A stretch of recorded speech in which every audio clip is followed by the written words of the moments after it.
zaferlerde, mutluluktan akacak her bir yaş. Helal olsun, feda olsun, kupalar ay yıldıza yar olsun.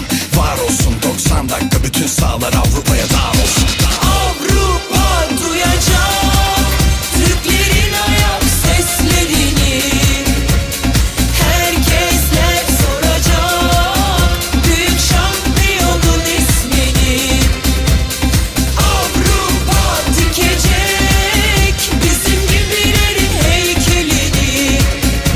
Bütün dünya görecek Türkiye'nin gollerini.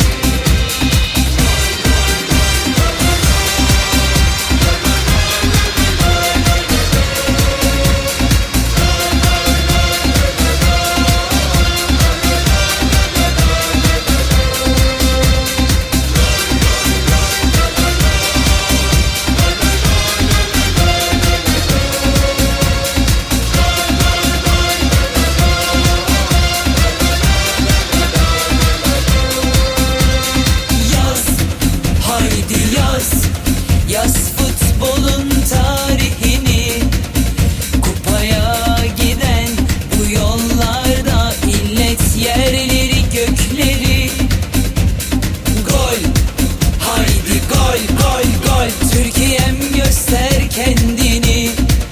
Tek yürek olduk, yanındayız. Durma, coştur gönülleri. İmkansız gelen zaferlerle doğdu içimizdeki tek bir aşk. İnançla kazanılacak zaferlerde, mutluluktan akacak her bir yaş. Helal olsun, feda olsun, kupalar ay